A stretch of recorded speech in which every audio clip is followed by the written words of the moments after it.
जय हिंद। तो आज हम बात करेंगे रिवर्स रेपो रेट की। जैसे कि जब भी एक्सेसिव लिक्विडिटी होती है बैंक्स के पास तो उसको एब्जॉर्ब करना बहुत ही ज़रूरी हो जाता है, अदरवाइज जो इन्फ्लेशन है वो बहुत ज़्यादा बढ़ जाएगी। इन्फ्लेशन को कंट्रोल करना आरबीआई का काम है, तो इसलिए आरबीआई क्या करती है, रिवर्स रेपो रेट के तहत जो एक्सेसिव लिक्विडिटी है बैंक्स के पास उसको एब्जॉर्ब करती है, सो दैट बैंक्स उस लिक्विडिटी को आगे कस्टमर जो कंज्यूमर्स है उनको ना दे सस्ते रेट ऑफ इंटरेस्ट पे।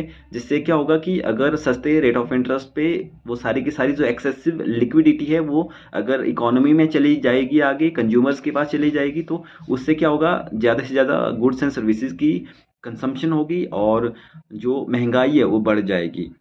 ठीक है, तो इसलिए महंगाई को कंट्रोल करना आरबीआई का काम है। तो आरबीआई क्या करती है, रिवर्स रेपो रेट के तहत उस पैसे को वापस अपने में एब्जॉर्ब करती है।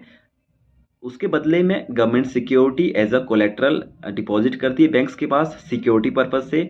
और इस प्रॉमिस से करती है कि कल दिन को कभी भी ज़रूरत पड़े तो आरबीआई उसको रीपरचेज करके वापस लाएगी गवर्नमेंट सिक्योरिटी को। तो इसको कहते हैं रिवर्स रेपो रेट। लेकिन आज की डेट में जो रिवर्स रेपो रेट है उसका यूज़ बहुत ही कम हो चुका है, ना के बराबर, क्योंकि रिवर्स रेपो रेट के तहत जो आरबीआई है उसको गवर्नमेंट सिक्योरिटी भी जमा करनी पड़ती है। अगर बैंक्स का पैसा अपने पास डिपॉजिट करना है तो उनको गवर्नमेंट सिक्योरिटी भी देनी है। तो ये गवर्नमेंट जो सिक्योरिटी देते हैं बॉन्ड की फॉर्म में देते हैं, तो उस बॉन्ड के रिकॉर्ड को मैनेज करना और बॉन्ड को रिलीज करना, इतने सारे बॉन्ड का रिकॉर्ड रखना बर्डन पड़ जाता है, एक्स्ट्रा बर्डन पड़ जाता है आरबीआई के ऊपर। तो इसलिए इसको अब यूज़ नहीं किया जा रहा है। न्यू रेट आ चुकी है जिसका नाम है एसडीएफ स्टैंडिंग डिपॉजिट फैसिलिटी, जो कि 2022 से शुरू की गई है, इम्प्लीमेंट की गई है अप्रैल 2022 से।